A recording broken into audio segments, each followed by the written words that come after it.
Okay, hi everybody. Welcome. I'm Trent Blizzard, the president of NAMA, and I'm excited to welcome today Dr. Kathy Cripps, who is going to talk to us all about Montana morel poisonings that have happened, and really are morels safe to eat? So, welcome, Dr. Cripps.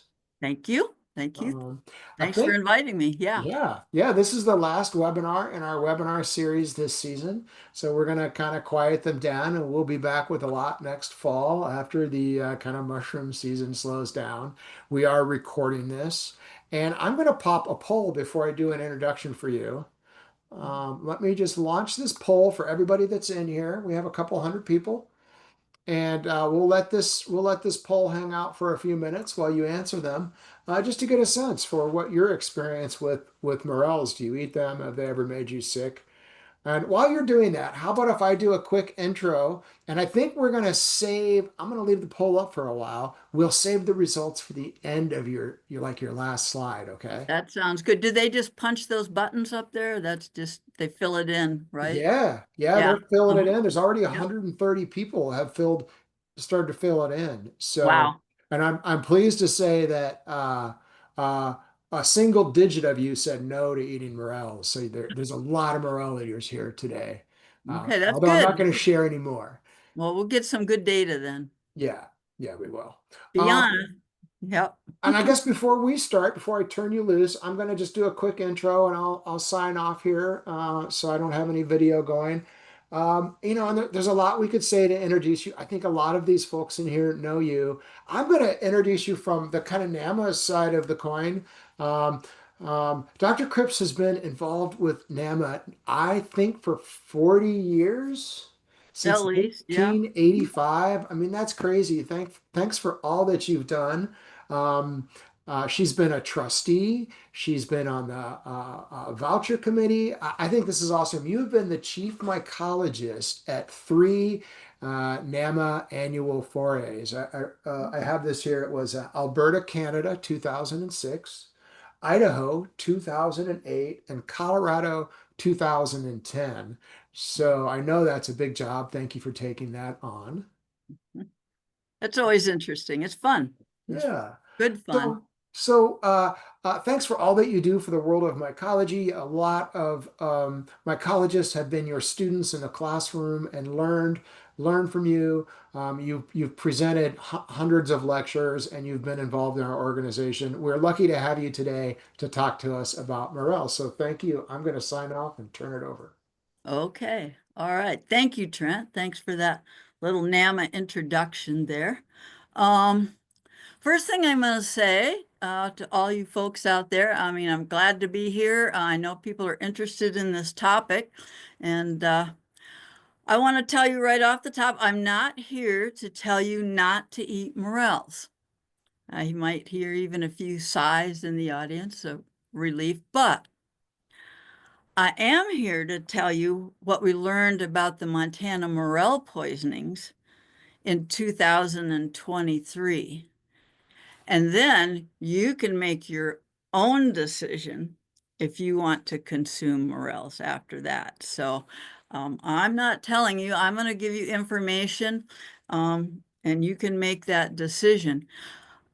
I I know a lot of you. I know a lot of you know me. I was at Montana State for about almost 30 years teaching mycology, doing research. Now, my research was on mycorrhizal fungi and primarily in the Arctic, alpine, aspen forests, whitebark pine forests, and in systematics, ecology, restoration. So I just want everyone to know I am not a toxicologist. I am not a chemist. I am not a medical doctor, and I'm a little weak on human physiology. So that's my disclaimer for this talk. But I'm hoping that we have some of those folks online that might be able to help us out as we go through here. So I want everybody to just kind of put on your thinking caps as we go through this information. I do not have all the answers.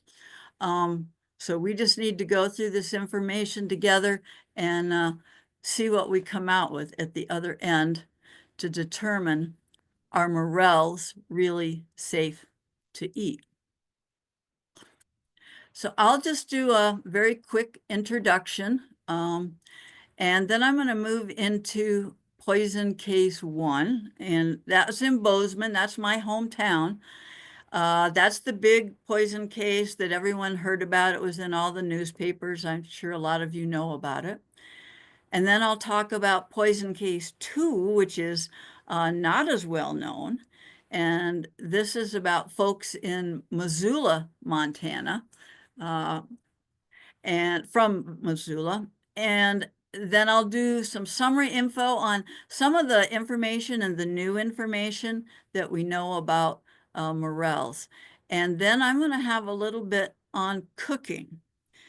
And then finally, save all your questions and your comments towards the end. And then we can have time for a bit of discussion about the information. And that goes in the Q&A. Okay, so here is my hometown. This is lovely Bozeman, Montana. And Montana State University are all those tall buildings that are sticking up there. That's part of the university in front of the Gallatin Range. Beautiful place to live. But in April 2023, this all happened in the same month, in the same year. So we had 51 people sickened and 2 died in Bozeman, right here in Bozeman. It was very personal, I guess I'll put it that way. And then some folks from Missoula, 2 sickened and another death. So all of a sudden we had all of these more poisonings related to eating morels and 3 people dead. So this was like the universe, just kind of this vortex swirling around, like the universe screaming, maybe you better look into the edibility of morels a little bit further. It was like trying to get our attention. So that's what I'm going to talk about today. I also put on the Montana Health Department in Helena because they were involved with this as well. So this all started for me with a phone call from the Department of Public Health and Human Services, Montana, in Montana. And this phone call in April, I don't know how many of you get phone calls on do mushroom poisoning cases, and the nurse or the medical professional calls you on the phone and wants information. And I'm used to doing those calls, but this call was different. It was chaotic. It was almost chaotic in the background, and the person speaking to me was talking about numerous poisonings, dozens being poisoned at a restaurant. And at that time, she mentioned one dead, one dying. They didn't know what the cause was. They suspected it might be morel mushrooms, but they really didn't know at the time. So trying to cut through all this chaos, I knew that I couldn't just say, well, tell me the whole story. That they were too busy, obviously, with more important things. So I just asked 2 questions to cut through this. What was the source of the morel mushrooms, and how were they prepared? So I was hoping those were 2 clear questions that they could answer for me just to get a start. So I'm going to do a little bit of a sidebar here before I tell you their answers. And this is something I've often wondered about, and we have a problem with this here in Montana, and I don't know about in other places, this false dichotomy that morel mushrooms, true morels, are edible, they're never toxic, they're not a problem. And gyromitras, I pronounce it like Orson Miller, my mentor, pronounced it. The false morels are always poisonous. And this was floating around Bozeman at the time that all of these poisonings were going on, and everyone was saying, well, they must have gotten some gyromiters or some false morels mixed up with the true morels. It certainly couldn't be the true morels. Someone even went on TV and talked about the difference between true morels and false morels. Well, this was floating around. I imagine that most of the crowd listening to this is maybe more experienced in this. Um, but we now know that there are numerous reports of negative symptoms after eating morels. And I'll show you some of the records that we have. And as for the false morels, the gyromitras, well, yes, there's reports of serious poisonings, but not for everyone. And it appears to be species dependent. The work by Alden Dirks has told us that Gyromitra esculenta group is toxic. What we might have here is venenata or splendida. It's not quite the esculenta, same idea though. But the caroliniana, the big reds, don't appear to have gyromitrin. And the Gyromitra montana, which we have here, the snowbank false morel, does not appear to have gyromitrin. So the false morels, some of them may be quite edible. It's still recommended to boil them first. We have a problem with the snowbank false morels here. Come up in the late spring on the edges of the snowbanks. They're big, they're meaty, but their location and the timing overlaps with whatever our member of the esculenta group is here. So people have mixed these up. So they're both in the conifer forest, they're both at high elevations, and as those snowbanks melt, you can get both together. So have to be a little bit careful there. So people do eat some of these, but caution is still wise on that. But it's not, does not appear to be this false dichotomy here of true morels are edible and false morels are not. So it's something that we just have to get past, these false dichotomies. It's kind of my thing these days. Okay, so let's go back to the questions to the health department. What was the source of the morel mushrooms? Well, surprisingly to me, they were fresh cultivated morels from China,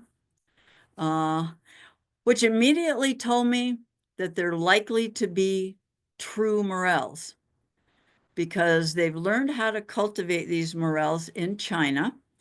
Anyone with a business is certainly not going to mix in some gyromitras to pad the product.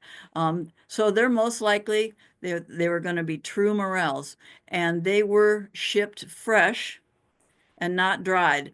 They were shipped in a big batch, the way I understand it, from China to a distributor, and the distributor sent out various packages to maybe 10 to 12 different restaurants. So I'll say more about that later.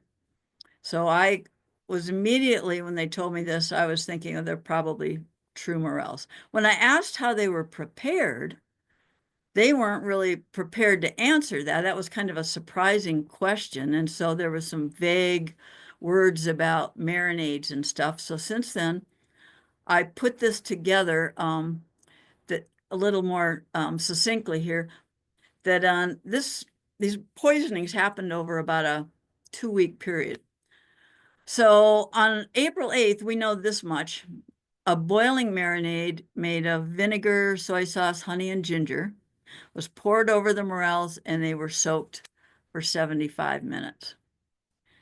Now, we also know that on April 17th, a cold marinade was poured over the morels. So it was not boiled, and then the morels were soaked. So you might basically think, well, that these morels were served raw or maybe undercooked, however you want to phrase that. Um, but that information was put together after the fact. But that told me a lot in how I could help them, that they need to look a little bit more into the preparation of the morels to get it, to see if it was going to be the culprit. So what happened? So here's the first case. This is the one that everybody probably read about in the local newspaper. And this is from the CDC and the FDA final report. So this is their data. This is a local restaurant. I'm just not putting up the name. The time period was a little over 2 weeks in April 2023, from the 1st to the 17th. 51 people sick, 2 died. Both ate at the restaurant on April 17th. So if you remember that date, April 17th, that's the date that the cold marinade was poured over the mushrooms. So you could just make a note of that. They found that 88%, almost 90% of those who were sick, they did a survey after the fact, called up a lot of people to find out, did you have any negative symptoms after eating there? And most of them, almost 90%, had eaten the specialty sushi roll of marinated morels. So they kind of pinpointed it into that sushi roll. Now, I do know that there are also people who have eaten, just to add to the mystery, that sushi roll, but did not get sick. But of those that did get sick, 90% had eaten it. And it turns out that the more people consumed, the more they were likely to have negative symptoms. And then they found some other violations of the health code, and the restaurant was shut down, and then it opened up, and then it shut down, and now it's open. So the morels were identified as Morchella sextulata by DNA sequencing. That's one of our typical morels here in Montana as well. So those were the cultivated morels. So here's the CDC report, and they did some toxicological and poison screening, which was negative for pathogens, heavy metals. There weren't any signs of pesticides. This is a gas chromatography mass spec non-target screening. Now, I also know that from piecing things together, that what they tested in these toxicology screenings were the crumbs of the fresh morels that were left in the bags that from when they were shipped. Those are the ones that I also received, some of those, to identify them as true morels. And even with the small crumbs, you could tell that that's what they were. Unfortunately, the morels in the marinade had been thrown out. So, but they did have at least that to test the DNA and for toxicology. As I mentioned before, I think it was 10 to 12 other restaurants were sent morels from the same batch across the country. CDC did a survey. They only got information back from 6 of the restaurants, and they said that there was no reports of illness, and in all those cases, the morels were cooked. I can't say anything about those who didn't reply. Now, if you look at this chart in their report and go down to signs and symptoms, some of you may be quite familiar with these. We'll find out when we do that, look at the results of that poll. But most diarrhea, nausea, abdominal pain, loss of appetite, fatigue, vomiting, bloating, and then to a lesser extent, lightheadedness, dizziness, headaches, chills. So typical symptoms of morel poisonings. It was usually half hour to an hour and a half short onset time for the symptoms, and most of the time the symptoms resolved within 24 hours.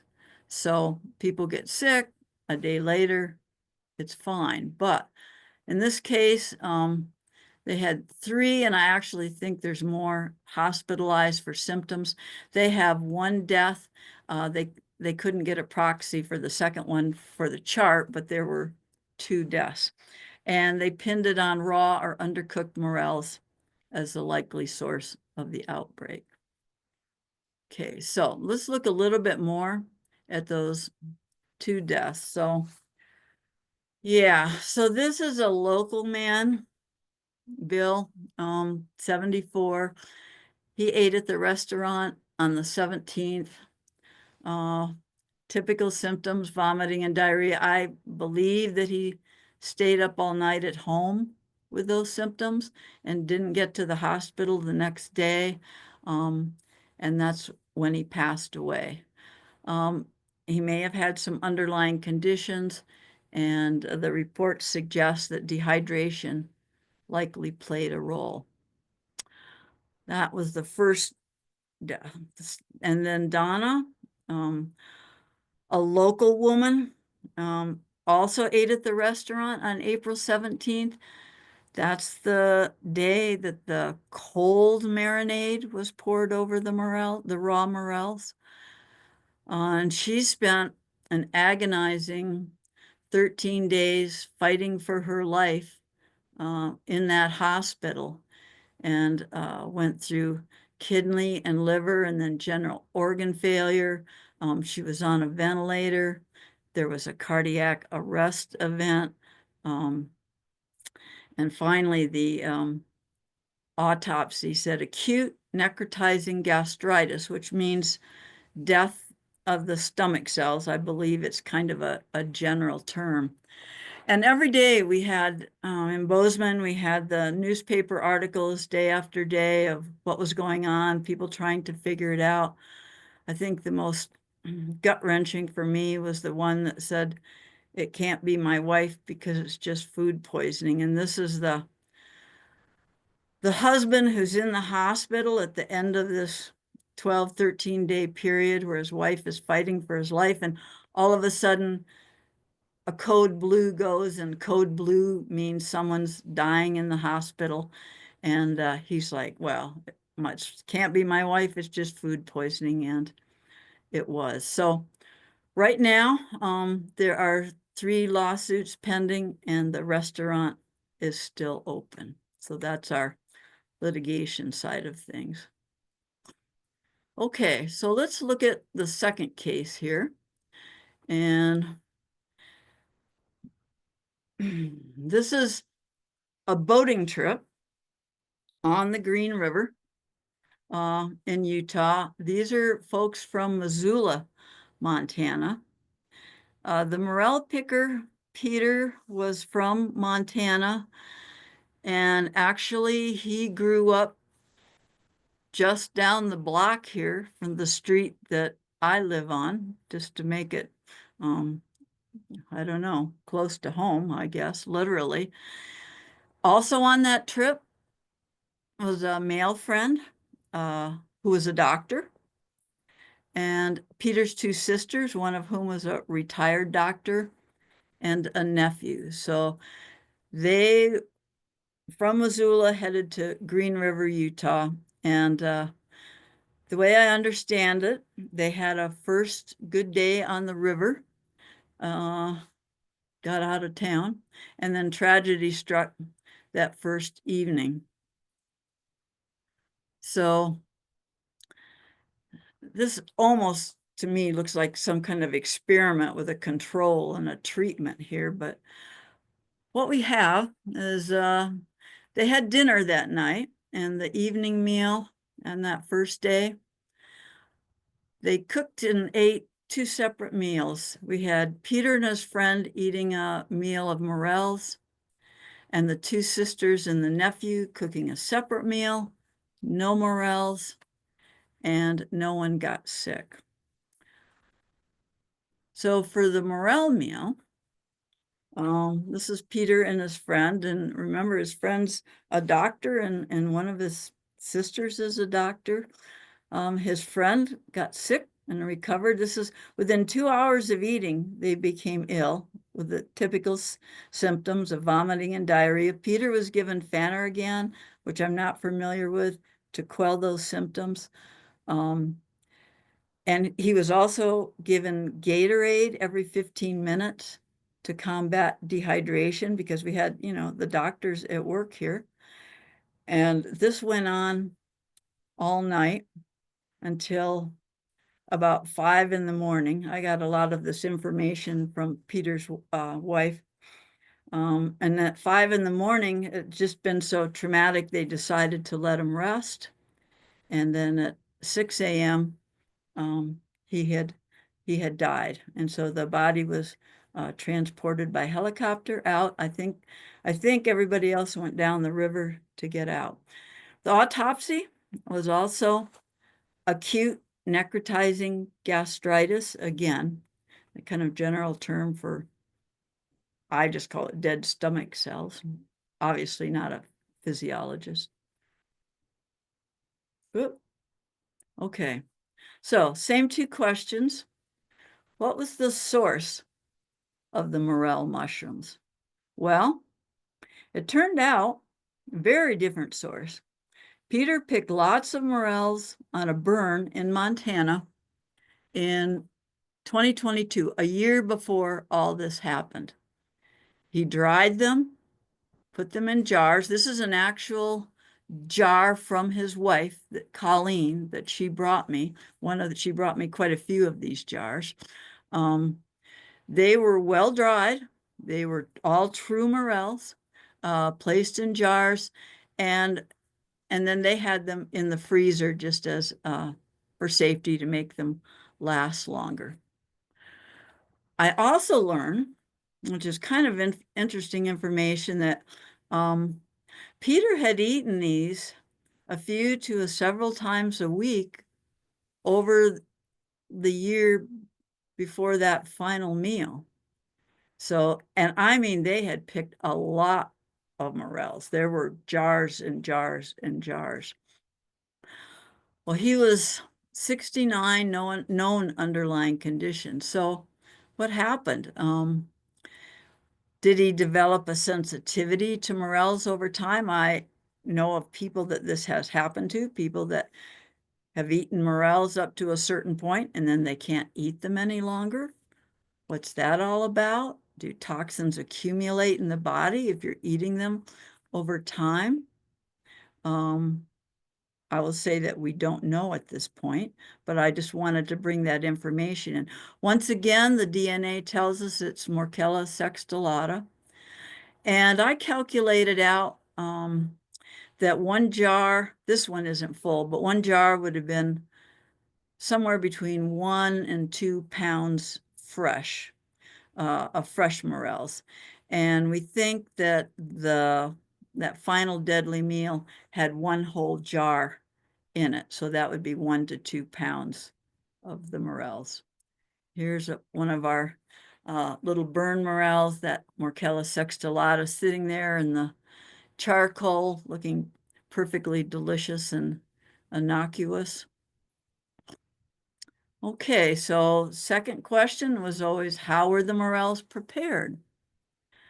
So in this case, unfortunately, Peter cooked the meal alone and nobody watched him, or at least watched him closely cooking the meal. So we're missing some information. We know it consisted of Ben's ready rice mix and morels. We don't know if those morels were reconstituted first, although Colleen tells me that Peter always reconstituted his morels first. So we might assume that they were, although they were on a camping trip. We don't know if the morels were cooked before mixing with the rice. We don't know if the rice went in first and then raw or cooked morels. We don't know if the morels were maybe cooked on the bottom of the pan first and then the rice was added. That we know the pot was scorched and the meal didn't taste good. His surviving friend could attest to that. The meal was cooked in this fancy new camping stove called the Jet Boil. And the jet boil is touted as being able to boil water in, I don't know, 30 to 60 seconds, something like that. If you're doing high altitude camping, it's a big deal. It has a lid. It's closed container. I don't know if he had the lid open or closed, but the rice that he used was already cooked. All he had to do was add a little water and throw in the rice. The jet boil could cook it up in a minute or so, and then it would have been warmed. So there's the possibility that the morels were undercooked, uh, but we don't know. Okay, now let me just step back. Those are the two cases. These were some nice yellow morels I collected down by the river near my house.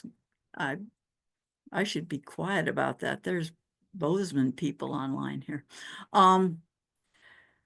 I looked into the historical records of morel poisoning, and this is from 2001. And it's kind of interesting. I just clipped a little piece of some of the records. And in all the cases that mention true morels, the morellas, as being a poison case, it also says either plus gyromitra or morchella or gyromitra. They always go together. Now, this is conjecture on my part and certainly arguable, but I think what might have happened back then is we really didn't think that true morels could cause some of these poisoning symptoms. So that people were saying, no, I ate a meal of morels, but perhaps the identifiers and the people looking at the case were thinking, well, they must have gotten some false morels in there. They must have mixed them up, because time after time you see the two put together on here. So it's not clear. Maybe somebody knows a little bit more about how that happened. But here's another case of perhaps this false dichotomy. So let's move forward to what we know about morel toxicity. And this is Michael Bugh's data from 2006, and he compiled 30 years of data for us, which we thank him for keeping all those records. But notice we have now the gyromitra poisonings are separate, and quite a few. And then we have the morel poisonings below that in a separate category now, and quite a few. If you add the big case of 77, just as many, if not more, for the gyromitra poisoning. That big case, that 77, that was one similar to the restaurant case we have today. That was in Vancouver. It was at a convention, and someone served raw morels and raw shiitake in a salad. And I think there were maybe just a little over 200 people at the convention. I don't know how many of them ate the salad, but 77 people became sick. They all recovered. No one died. That little box shows we have no records for morel poisoning. That's really pushing it. But at least now we have records that morel seem to be making people sick.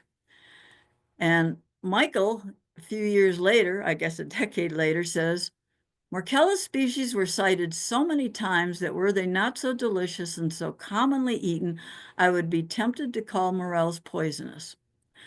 For most people, morels are definitely poisonous raw or only lightly cooked.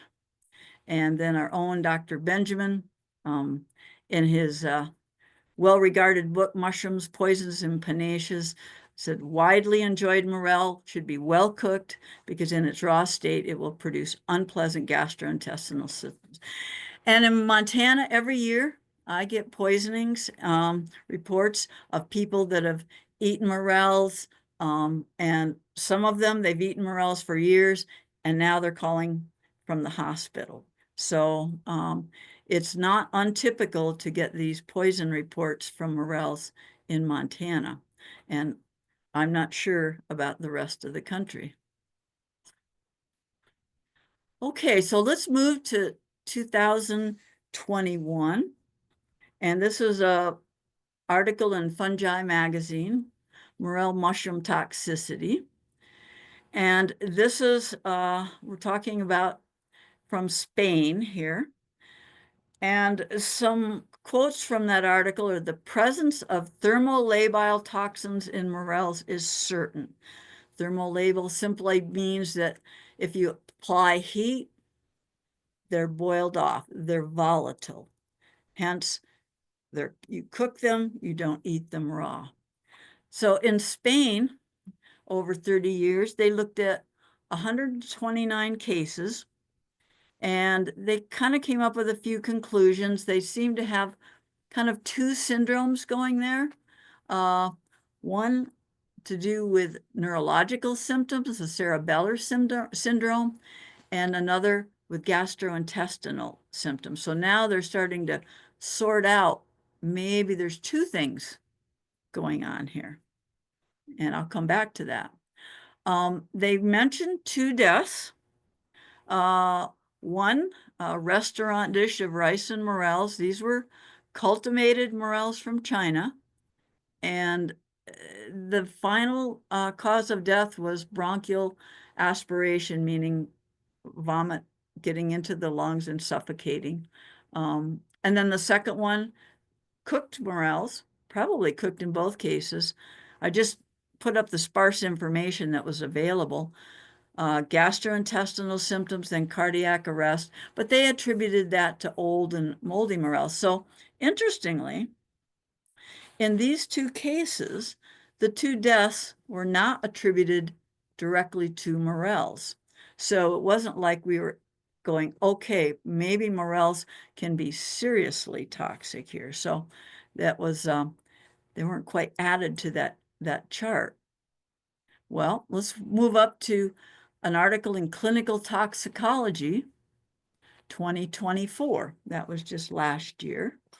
And this is now in France. And they did a survey to look at the poisonings over a decade. 446 cases of morel poisoning they turned up. And about 43% of the cases, the morels were picked wild.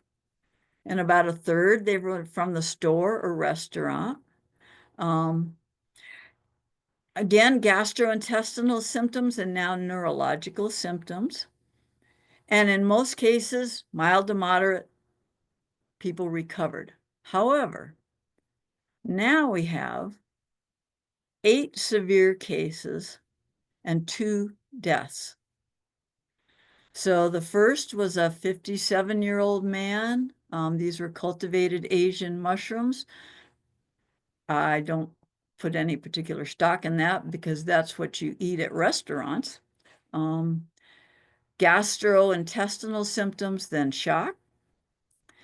Now here's an outlier. In the second case, the girl was only 18, again, cultivated Asian morels, in cream with cooked morels. Gastrointestinal shock, then cardiac arrest. So these deaths were attributed to morel poisoning, and it was gastrointestinal, severe dehydration, shock is the series that they were putting together. This is rather vague. I don't have the detailed details, but now we have morels on the record as causing 2 deaths. Okay, so this is, I hope Michael doesn't mind. I'm sure he doesn't. He'll come out with a new article in your Fungi magazine in 2025. I don't know. It'll come out this year. And it's going to be on mushroom poisoning in Canada and the United States. And he is sharing with us huge database from 1983 to 2022. And just some bullets from Michael Bugh. This is our Michael Bugh from NAMA, our toxicology toxicology, one of our toxicology chairs. Gastrointestinal issues, neurologic symptoms, 80 cases of documented morel poisonings. Now, these do not include the Montana poisonings because this stopped in 2022, so no deaths are reported. We don't know the toxin. Could be black or yellow morels. Reported as cooked or not. A lot of these were reported as cooked. I'm going to say that's a big gray area. And so I'm going to say a lot more about, well, not a lot more, but some more about cooking here towards the end of the talk.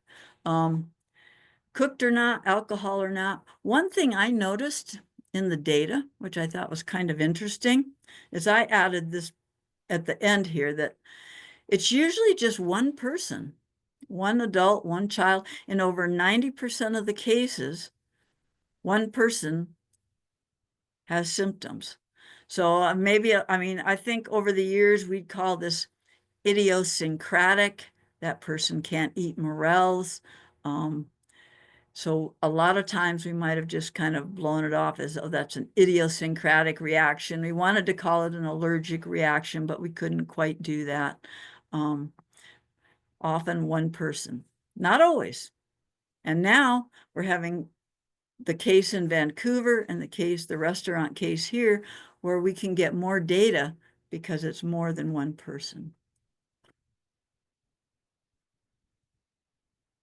So sort out these two syndromes. One of them is gastrointestinal syndrome, which we think is alleviated by cooking the morels until well done. I'll say more about that. Except maybe for some people, not all the time. How's that for wishy-washy? But we're thinking that most of the time, this syndrome, if you cook your morels well, okay, and you can avoid all these symptoms. It appears to have a short onset time of under 6 hours.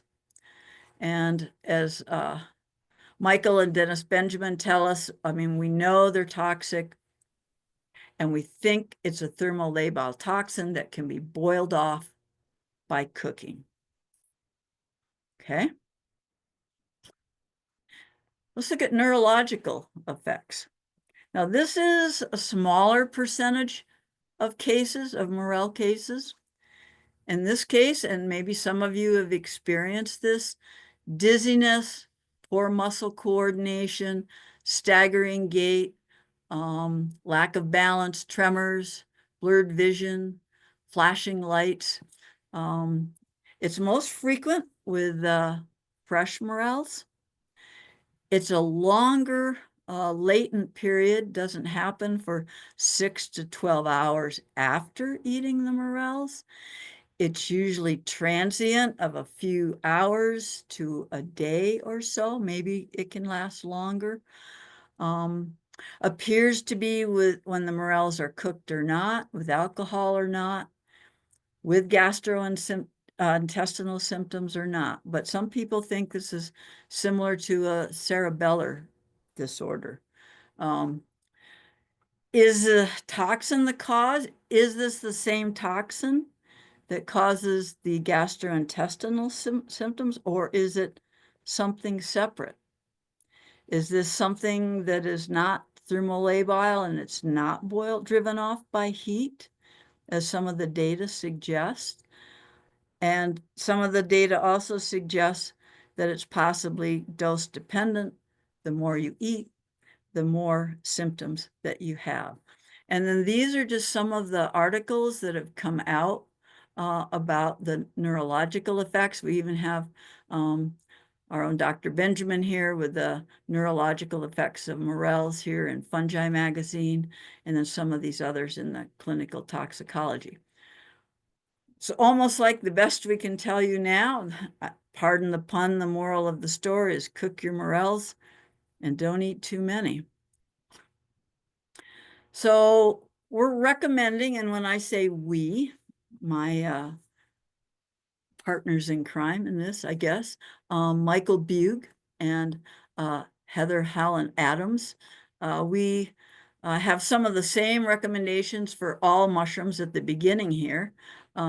Make sure of your identification. That's fairly easy. Avoid those old or moldy morels. I have witnessed people picking those old and moldy morels. Just don't do it. Avoid them. Um, don't pick them from contaminated sites that have been sprayed with herbicides or pesticides. If you're picking morels on the side of the road, you might want to think twice about that.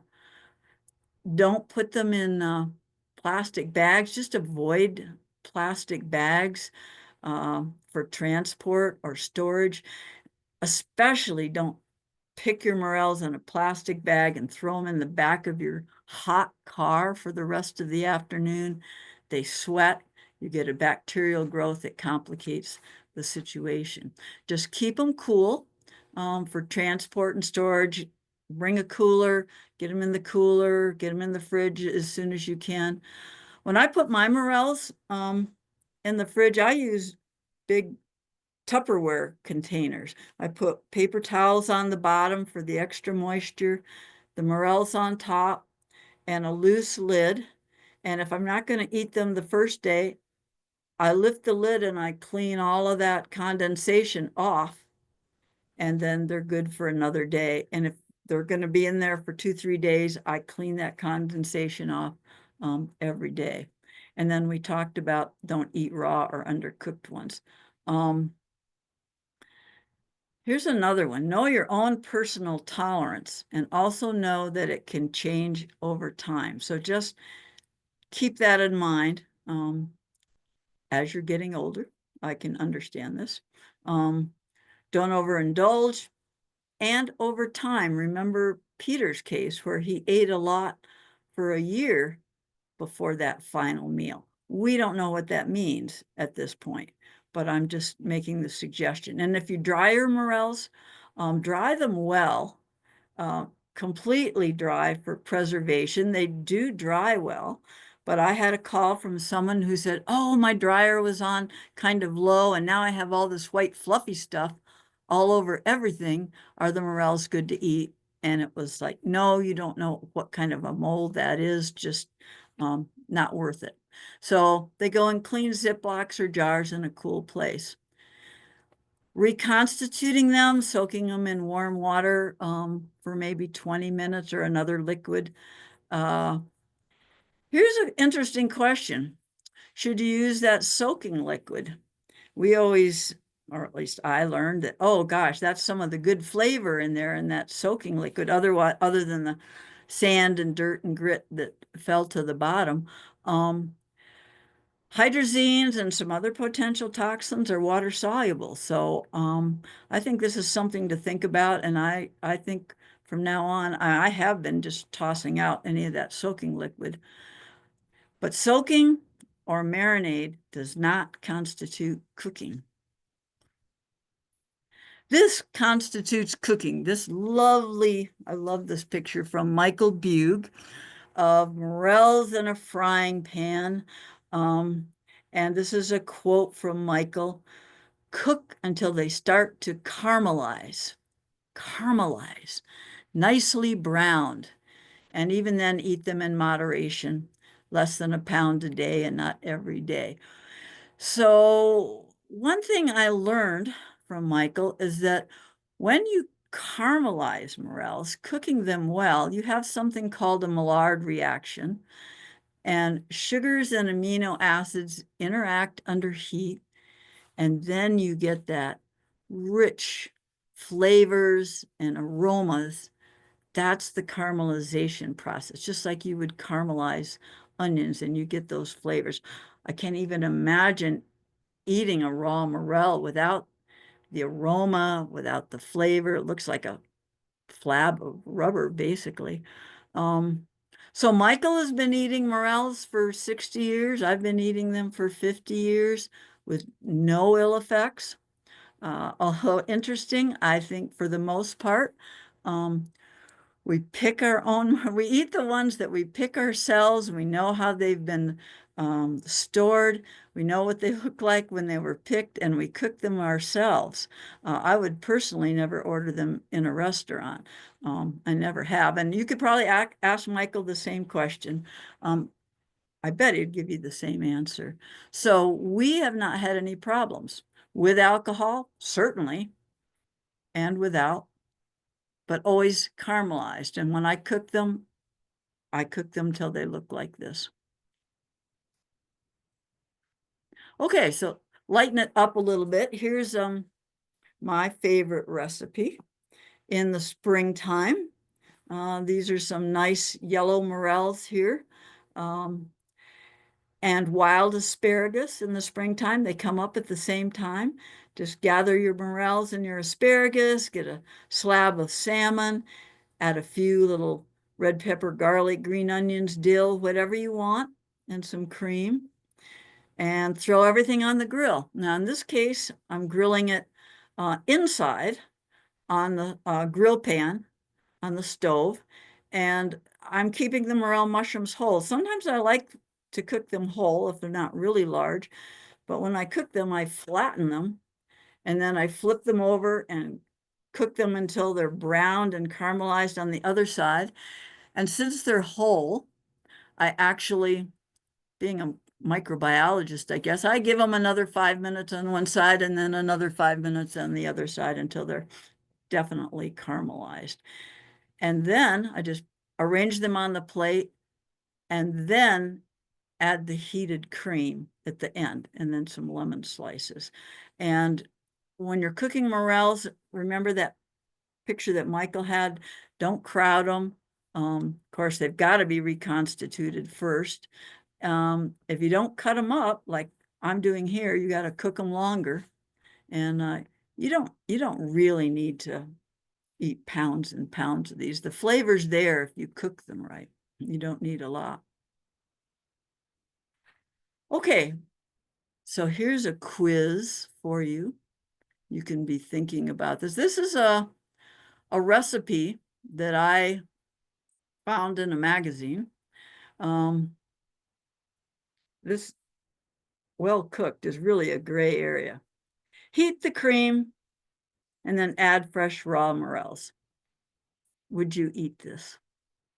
So you can think your answer to yourself. I'm not going to do a poll on this. I asked Michael Bugh this question, and he said, I would be uncomfortable. Well, think about the fact that cream can only be heated to 150 to 160 degrees before it curdles. So here the temperature, this all might depend on what's the temperature of the cream, how many morels are added, how long are they cooked, were they reconstituted first? And I would just caramelize them first and then add them. So this came from a real life story of a mycologist who shall be unnamed at a foray. And someone was cooking morel soup at the foray.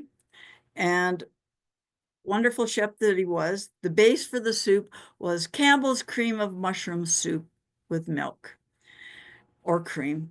And so he heated the soup, chopped up a lot of fresh morels, and added them. And the mycologist, just coming in from the foray, was starving and hungry and knew better and knew he knew better, and grabbed a bowl, and a big bowl of these, and just scarfed it right down not long after the morels went in. And he spent the rest of the afternoon in the bathroom.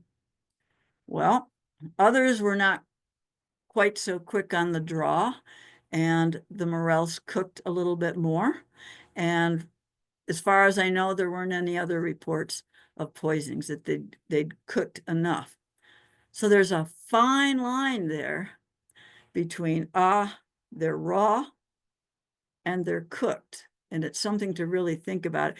You could almost make it analogous to, would you throw raw chicken in cream for the soup? And if you threw raw chicken into the cream, how long would you cook it? I definitely cook my chicken first before I put it into the cream. But anyway, You get the idea. It's not just cooking. There's just this fine line of when those morels are really cooked. I would caramelize them myself just because they taste better before I threw them in.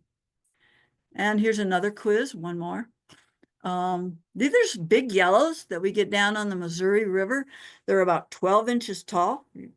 Think about how tall a foot is and think about how big those morels are. And now you've got huge morels to try to cook. So how would you do that? Well, for these morels right here, I hope some of you noticed that you would not even consider eating these. They're old, they're dried, they're moldy, they're not worth it. They're big, they're tempting, not worth it. So I have seen people get so excited about morels, they forget to look to see if they are really, if they are old. Sometimes a sniff test can tell you like, ooh, I wouldn't eat that one. Okay, and here's something I've been playing with. I don't know how well this works. This is under development, I guess, but this is a risk assessment for mushroom edibility. So maybe that false dichotomy of an edible mushroom, a poisonous mushroom, maybe we could look at it a different way. Maybe, I don't know if we can call some mushrooms low risk and some mushrooms high risk. If we look at Michael's list of data over the years, can we say that there are low-risk mushrooms? A lot of people eat them. We don't have very many poison reports, but gee, we do have some high-risk mushrooms.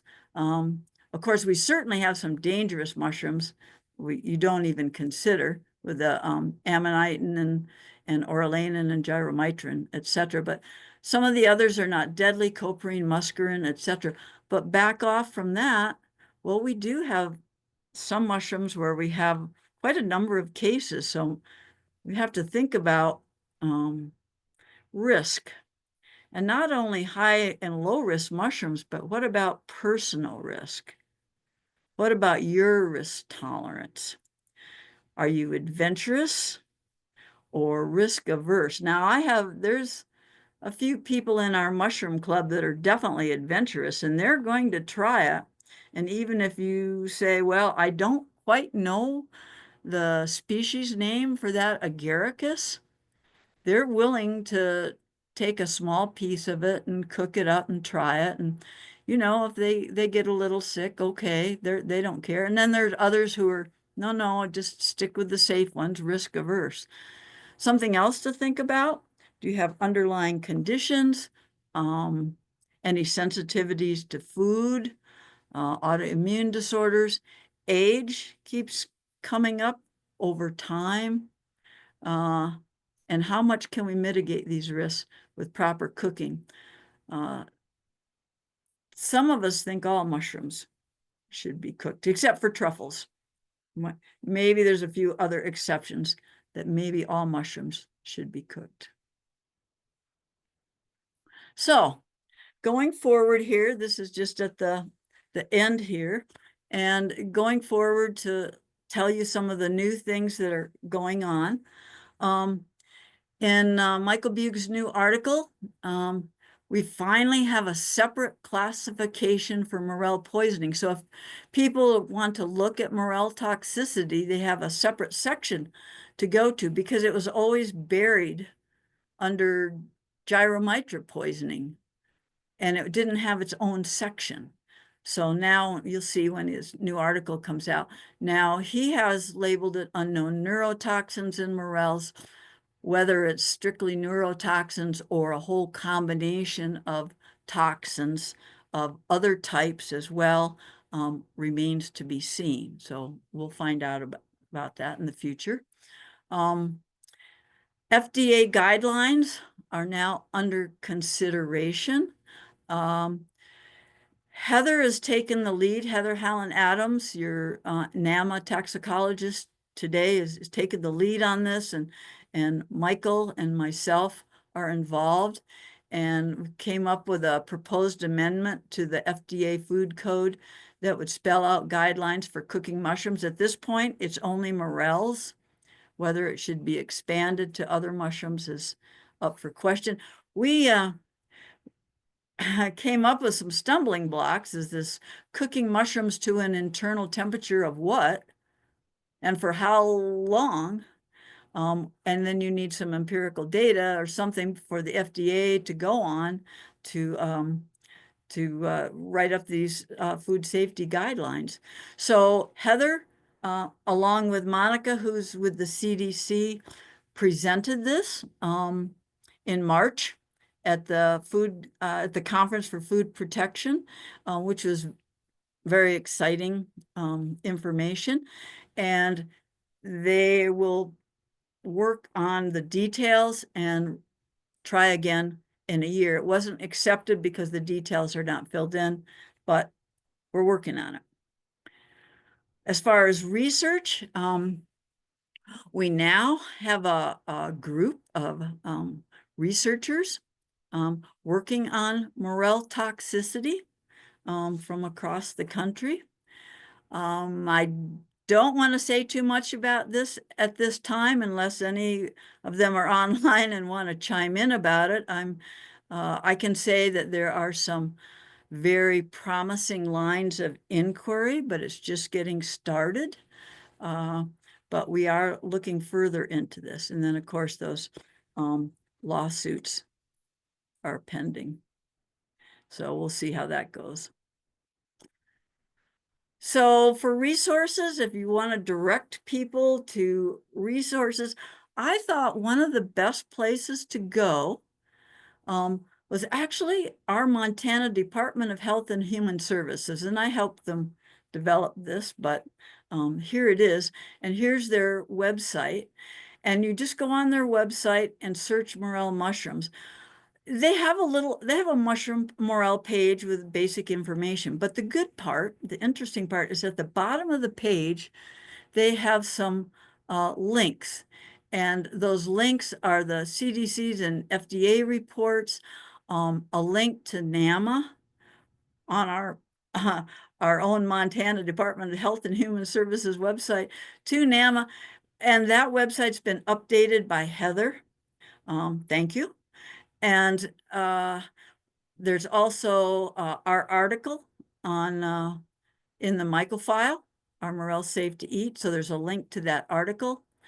Other reports, Michael Buge's report, and I will make sure that, a link to his new article gets on there as well. And then there's links to some other things as well. My brother, my brother asked AI, can morels make you sick or even kill you? And AI was up to date and said, yeah, that can make you sick. So just want to say, be cautious. I want to thank Michael Buge and Heather for their input on this. There's nice looking morels and nice crispy caramelized morels to the right. And I will say, I have to put a little disclaimer here. The author and contributors to this talk disclaim any liability resulting from the information used in this talk. We're having what do I want to say, litigation going on in Montana right now. That's what that's all about. Okay, so this is the last slide, and we have some discussion points. We're gonna have Trent come in here, and he's gonna give us the poll results. And then if you have any questions or comments, they go in the Q&A box. And I just put some possibilities up here. You don't have to stick to these. Doesn't have to be a question. It can be a comment as well. And Well, so, thanks so much. yeah, That I'm was in. very thorough and awesome and entertaining. Good, good, good. I hope there's some new information in there. Again, I do not have all the answers, but I'm interested to see how the poll worked out. Okay. I'm sharing that now. We had about 190 people fill it out. Uh-huh. 140 of those ate mushrooms sometimes or occasionally, and 48 then frequently. That's about 20% frequently, 73% occasionally, and 7% no. Now, for people that experience negative symptoms, only one said yes. And I'd like to point out I did not uh, answer this survey, I would have clearly been a yes, That's because, right. yep, I have totally have negative symptoms when I eat morels. I cannot eat them. It's ugly. So Okay. I was surprised that number was so low. But the next one where we asked, like, have you ever had a negative experience? You can see the numbers there. 5% or 9 out of 183 said yes, they have had a negative experience. So Okay. All um, right. that's a pretty interesting number. And I was sitting here thinking, like, morels may indeed be more dangerous than sharks. Um, I think the shark numbers would be less dangerous than these morel numbers. So It's that's kind of hard to what say. I look at to measure the danger of a situation. Is it more or less Right. dangerous than Well, sharks? this is actually good news because if there are not, I mean, we have informed people watching this talk, and if we have very few people that have gotten sick, the information on cooking should just maybe wipe out most of those negative symptoms. And yeah, but I don't Yeah. know. That our ongoing research is going to be interesting. So, There's a large gray area here, I feel like, after watching your presentation. I especially thought it was thought provoking near the end that you didn't really know yet what the correct temperature nor time to make it safe. Which I thought, wow, that's like a big thing that we don't know. That's surprising. right, right. Just a simple temperature. We don't know the toxin. Hmm. Um, is there more than one? We have a lot of questions here. I think let's spend about 15 minutes on them. So I'll feed them to you, and you can. I would suggest answer them quickly because there's a lot in here. So we Okay. don't want to spend 2 hours on this. Okay. I'm gonna lead off with a question. Did you run across anything about people breathing in fumes while they're cooking? No, not, we had, at least we have no information on that. And I don't know, you had something about perhaps breathing in spores too, but yeah, Yeah, just a but few people. nothing on fumes. We had no Okay. information on that. Eleanor Shabbat, who I'm sure you know, has two questions. Number one is, does Morchella genus contain gerometrin? I'm trying to think, and if Alden Dirks is online, he can answer that. But I don't know if that's been tested.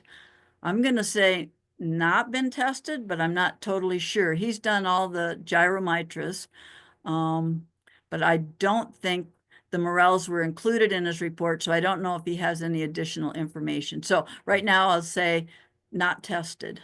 Okay, Heather said no. So thank you, Heather, for jumping in Okay, on that. I yay. assume that's Heather Helen Adams. Yes, yep, Awesome. good. And we did have Dr. Dirks do a presentation, a webinar recently Uh, for us. uh, Okay, Eleanor asked a second question. Could the flame extinguishing powder sprayed by planes over the fire cause this diagnosis? I don't think so, and that's the oh, I'm trying to think of the name of, but the fire slurry. I think they're Mhm. talking about when we have the big burns in morels, and the fire slurry comes over. And there was one study out of California that it found it did not have any effect, but I don't think they tested everything, so I don't know. But you have to keep in mind the toxicity were of morels on burns and cultivated in China. I mean, both of those, that's two different sources. And in a lot of these cases, um, you still get a morel toxicity. So at this point, I'm going to say no, but there could be some things in that slurry that could cause a Mhm. problem. But right now, I don't think that's what it was um, for the Yeah. Missoula poisoning. I've researched I'm that not going quite to a rule bit it and out. I'm not not going been to. able to figure out the definitive answer. Certainly, the Forest Service thinks not. Well, Um, right. Well, Sidney Glassman did a study and found no problem, but I don't think she tested everything. There's few other heavy metals and things that she did not yeah. test. Yeah, So, and it is worth saying in that area that the rules and regulations about what is allowed to be sprayed have been changed in recent years. So information going back 15 years would not really be relevant to today because they do restrict what they can drop out of airplanes on right. fires. Karen Milnes asked, "Do you know how long symptoms of toxicity present themselves after eating gyrometra?" Ooh, is Alden online? Because that's usually a late, or Heather, that's usually a longer time period, maybe 6 hours, 12 hours. That's a longer time period.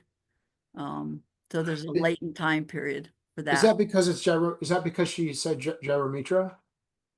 Yeah, Okay. because of that, it's that toxin. Yeah, a longer latent period. Yeah.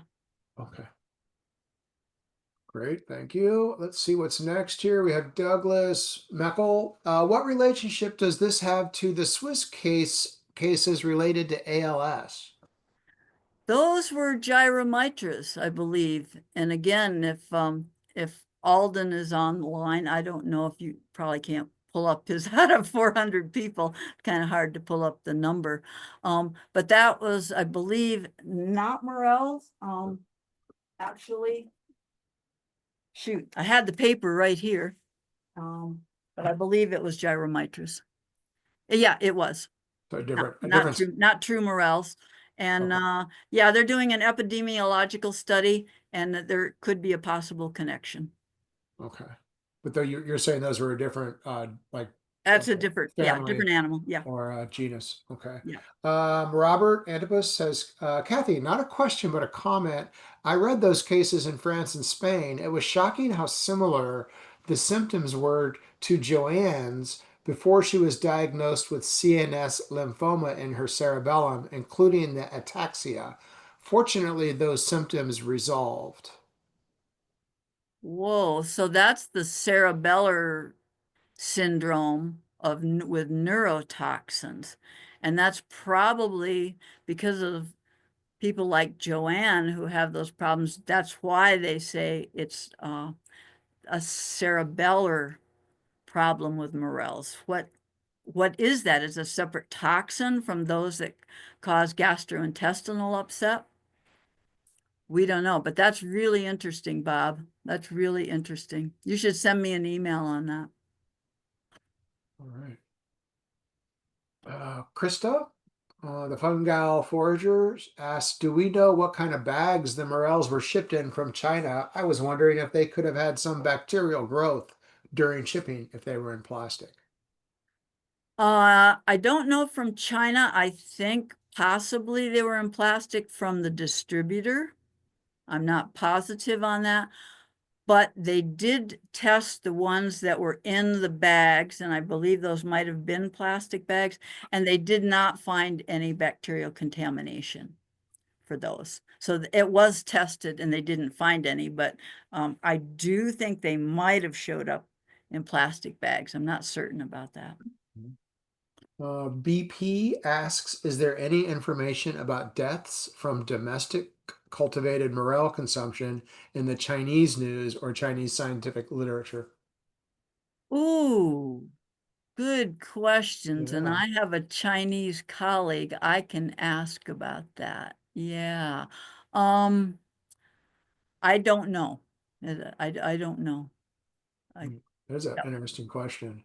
yeah, it is. I think I'm going to check a little further into that. Yeah, at several levels, not just toxicology and morels, but also, the politics of keeping track of this in another country. Well, also just the poison cases in China. I don't know if Mhm. that information is available, Right, um, but right. that could be very interesting. And we know their mushroom consumption in China is very high as That's well. right. And now they have the cultivated Mhm. morels. So yeah, yeah, that would be an interesting avenue to look into.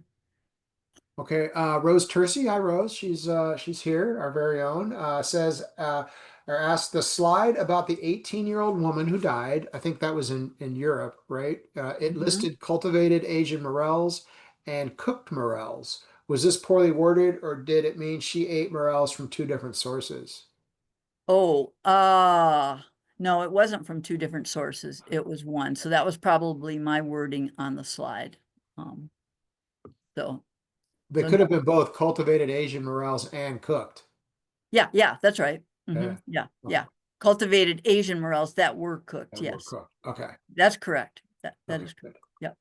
Yep. Here's one from iPhone. I don't know who it is. A comment. Iceland?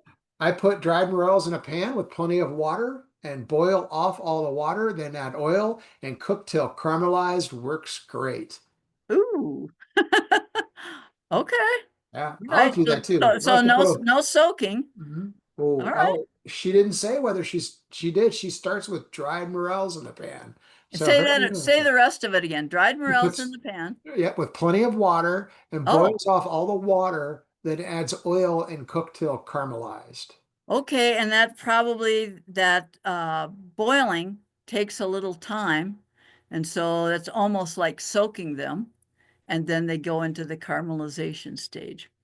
I could go with that. As long as your morels are clean, that might work. Yeah. It does work. Thank you, iPhone 4. D. Kurt, I think that's Donna Kurt.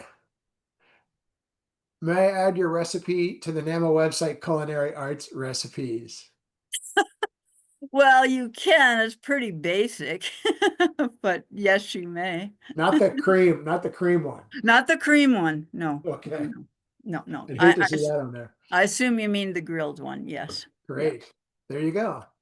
Done and done. Uncle Don, the Maillard reaction does often make cooked foods taste better, but what about carcinogenic acrylamides in caramelized foods? Is there a middle point of relative safety as far as acrylamides? Mm, could be correct.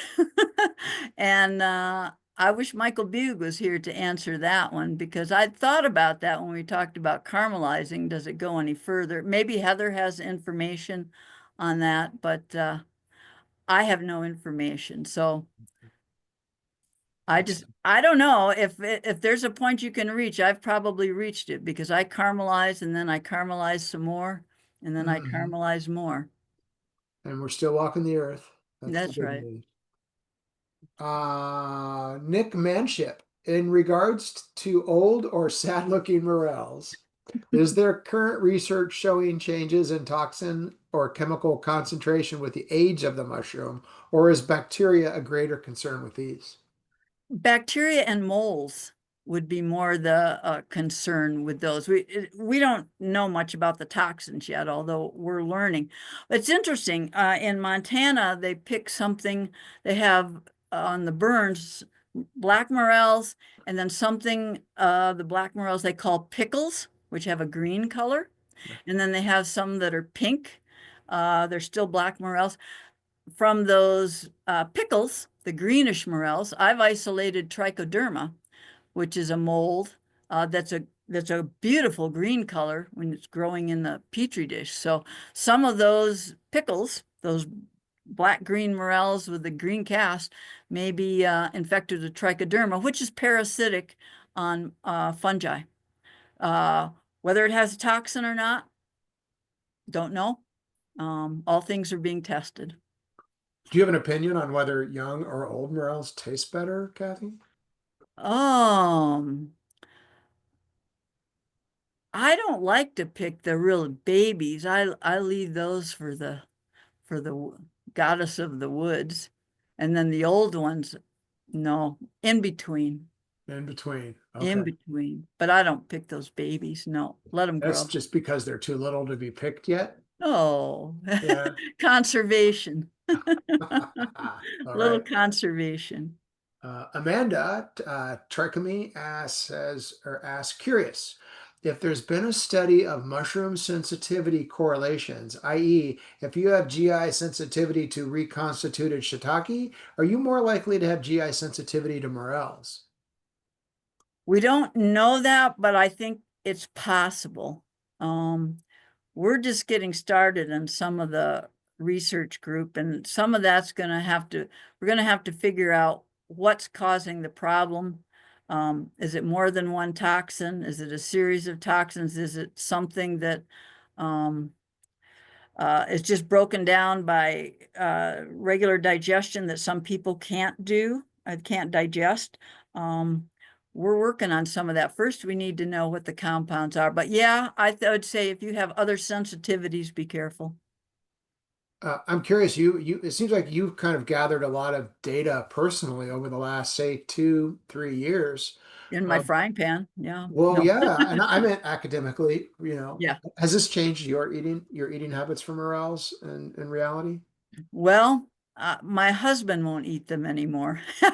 After this case in Bozeman, we've been Mhm. eating them for 50 years, and he won't eat them any longer. I still pick them, and I'll bring a few home and cook them up and caramelize them.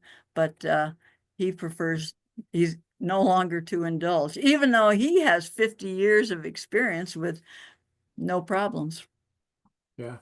Okay. Now I'm going to read this. Allie asked a question. Heather answered it, I think, as you, but it's still worth repeating, I think. Yeah, Do you yeah. do you know what temperature the thermolabial toxins are deactivated, or are they volatile toxins, e.g., they evaporate completely with enough heat and time, like boiling for 5 minutes? And Oh, Heather answered and said, "This is not known to date." yeah. Yeah, we tried to come up with a temperature and we tried to correlate it with, well, certain vegetables and what about chicken or meat? Um, but we didn't have any data for that. So we need data for that. Yeah. Yeah. Um, Mark Stone asks, I wonder whether there may be food or drug interactions to be aware of. ALS, it seems that possibly some individuals with pre-existing gastrointestinal or duodenal issues might do well to avoid certain potential stomach or intestinal irritants, such as morels. I would say avoiding them if there's certain problems might be a smart way to go. We Mhm. don't know, but I keep coming up with these sensitivity things where people develop a sensitivity later on, what's going on. Um, is it accumulating in the body? Is it a developed sensitivity? Why? What does it have to do with? We don't know the answers to those questions, but they come up over and over again where suddenly there's a sensitivity. Yeah. What does that And, mean? I don't know. and a lot of your examples you shared tonight had pre-existing conditions. And they were older. Mhm. Yep. Yep. Okay. Something to think about Yeah. when you're deciding on your own risk tolerance. Dave W. asks, are there any known correlations between species of Morchella and reports of bad reactions? And then somebody from the iPhone commented, from the reports cited, it would seem sextolata is risky. It's certainly the one that we have the most data on. And if you look at Michael Bugh's reports, he has poisonings for both black and yellow morels on his reports. But Mhm. Sextolata is the one we have the most data for, and it's a good one to start with for Yeah, looking at it for research yeah. anyway. And it's also pretty common as the standard burn morel, and it's also one of the few species they actually cultivate in China, right? Yes, that's right. Right. So there's a reason why I think it's on the table a lot these days around the world for those two reasons. That's right. So yeah, so we're going to have the most data on that species. Yeah, yeah. I'm sorry to be answering a couple questions. I'm kind of into the whole burn That's morale okay. scene, Go. so Yeah. I follow that as closely as I'm able. Jennifer Gilmore, do we know if the jet boil stove had a Teflon type coating? Oh, I don't. That's a good question. It might. Um, there's several different types of jet boils, and I'm not sure which one was used. So, hmm, Um, Although Teflon type coating is a dangerous choice of words in the sense Teflon type by how it behaves, or does it actually have Teflon in it, which would be obviously not not good good. in this That's day and right. age because Yeah. Teflon's been proven to kill Yeah, people. and what's interesting here is now you have to think about, well, we have the one case in the restaurant poisoning with cultivated morels, and you have the other poisoning Mhm. with picked burn morels. So you have two different sources.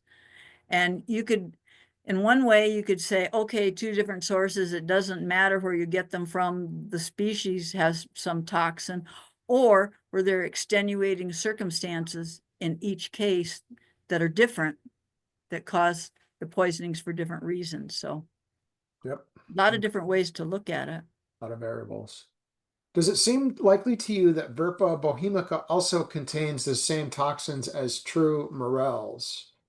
And then somebody added, Verpa are reputed to cause cerebellar symptoms, dizziness, and ataxia. Ooh, So maybe, I don't know who that is that answered that. Is Heather still there? Yeah, but I don't think that was her that answered it on the iPhone this time. But Yeah. that person did say maybe.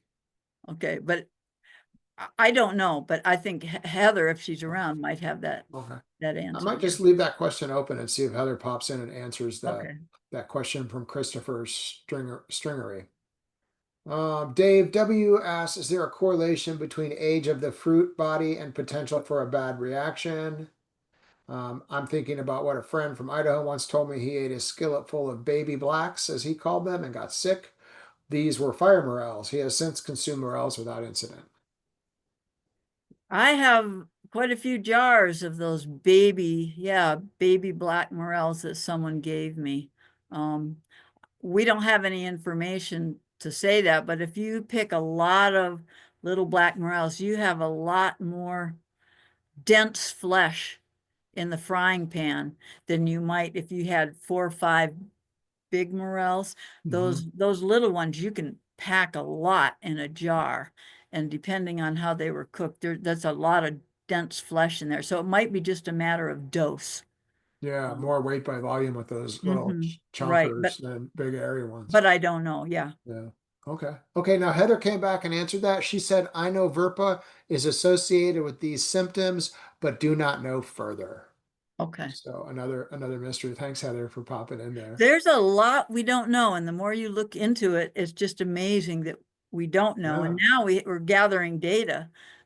So It feels like we know a lot more since 2 years ago, though, based on what you shared with us today. Even though we don't have all our answers, we have a lot more information inside our that's it. We have inside more of it. information we're gaining, and there's a lot more papers being written, just to add to the discussion. So yeah. Yeah. Brooke Reed, our intrepid COO, says, "Holy crow! This looks to me like the most questions ever submitted in a NAMA webinar. Good Q&A." Hi, Brooke. Dave, let's see. Dave W says, could it be helpful to rehydrate dried morels by simmering rather than just soaking in warm liquid?